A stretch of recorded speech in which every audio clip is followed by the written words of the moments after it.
Hey, greetings everyone. Glenn Calloway from the basement. Before I get started, I just want to remind you guys to check out Rich Strickler's channel. I'm doing a series with Rich where we pick our top 10 songs for each letter of the alphabet. We're doing the letter B today, recording it at 12:30. It'll be up for your viewing pleasure probably around 3 o'clock this afternoon. You have no idea how challenging this is to pick 12, like today with the B's. I mean, there's probably 1,000 songs to start with the letter B, but I narrowed it down to 15, and I got 15 songs that I got to fit into 10. I don't know how I'm doing it. So it is really challenging. It's fun. So please check out Rich's channel and subscribe to Rich. Today, I want to talk about second bananas, the unsung heroes of a band or an artist that helped shape that artist's sound, but their name's not on the marquee. I picked out one, two, three, four, five, six, seven of these people to showcase. I'm sure if you're watching, you'll probably come up with another dozen. Now, I'm not talking Lennon, McCartney, because they're both stars. Even though the name of the band's the Beatles, I mean, the Who. I was gonna thinking John Entwistle and Keith Moon, but they're such big stars of the. They're part of the band. The four of the band members. Same with Zeppelin. Like it's Page and Plant, but I mean, John Bonham's a monster. How can you? It's not really just like you know what I mean. You'll get it when I start doing this. So the first guy I'm going to take, and I hope I'm pronouncing his name properly because he was a wonderful guitar player. Really added to the sound of this artist, and Maury Muleleisen or Lesen. Please correct me if I'm wrong. I'm sorry to his family. Um, Played with Jim Croce for years. Was on Don't Mess Around with Jim, Life and Times, and I Got a Name albums, and toured with them. And tragically died in the same plane crash in 1973. But I mean, this man had a huge influence on Jim Croce's sound. And you hear the name Jim Croce, but you never hear the name. You never hear Maury's name. So big shout out to Maury for amazing job.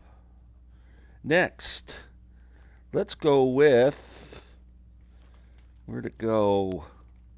Dickie Betts. Now, Dickie Betts obviously at some point became like the one of the leaders of the Allman Brothers. But when the band first started, if you think about it, it was Dwayne's band. It was the Allman Brothers.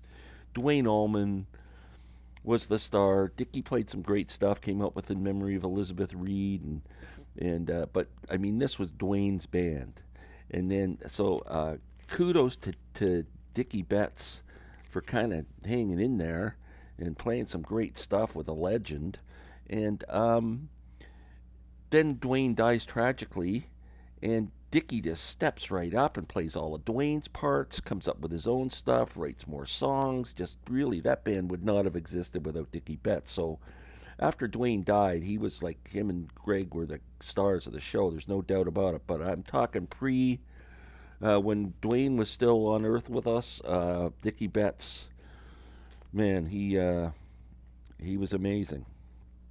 Next, the early Jackson Browne albums from this one, the second album, For Every Man, up until at least Running on Empty. David Lindley. David Lindley had a great impact on Jackson Browne's sound on his most popular albums. Late for the Sky is playing on that is incredible. This album is my favorite Jackson Browne album, and Jackson's it's mostly acoustic stuff. The guitar weaving that goes on all through the songs and everything is absolutely beautiful. David Lindley, amazing, amazing, amazing. Next, man, these guys are getting to be heavyweights here now. Where'd I go?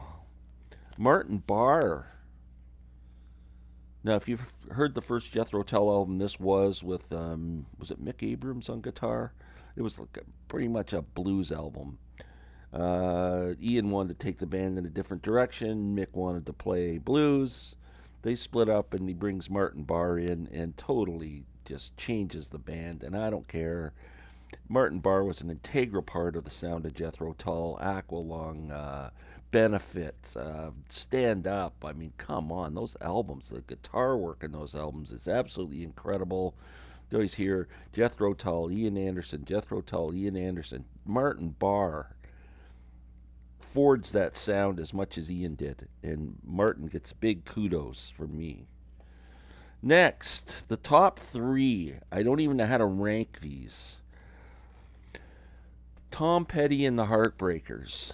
Mike Campbell. Now Mike's got a great band now called the Dirty Knobs, and he's a but the riffs he came up with this band. I mean, come on, the guy is amazing guitar player, and had I think a huge impact on the sound of Tom Petty and the Heartbreakers. Again, it's Tom Petty, Tom Petty, Tom Petty, Mike Campbell, Mike Campbell, Mike Campbell. He is the sound of the Heartbreakers. Okay, I got two more. They're both my these would be my top two picks. I don't even have to say who's number one and number two. It's like 1A and 1B for me. Bruce Springsteen and the E Street Band. When the change was made uptown and the big man joined the band. Come on, man. But it's Bruce Springsteen and the E Street Band. But if you ever saw Bruce Springsteen and Clarence live back in the heyday of the E Street Band, Clarence is unbelievable live. His presence is just my favorite musical. Might be my favorite musical moment of all time when I went to concerts, and I saw Bruce probably a dozen times. Was Clarence stepping into the spotlight and playing that solo from Jungle Land. Just the hairs on your arm would stand up. It'd be tingling. It was just, what an experience. I can close my eyes and picture it. Man, unbelievable. So good. Last but not least, Mick Ronson, David Bowie. Come on, man. Again. Bowie the genius, Bowie the genius, Bowie the genius. Mick Ronson. His playing, oh man, from when the man who fell to earth on, oh, he really helped Bowie forge his sound in the '70s. I mean, amazing, the work he did with Ian Hunter, another person he forged the sound with on Ian's earlier albums. His own solo albums, he became kind of more of a thing. I saw him back up Bob Dylan on the Rolling Thunder Review tour. I mean, the guy was just incredible as far as I'm concerned. That's my number one. So I probably forgot a few. I'm sure I was going through my collection, just going, but it's what can you do? I appreciate you watching this, and please give me a thumb. And we will be back later. It's Friday today. Everyone have a great weekend, and check out Rich's channel later today and watch our series. Take care.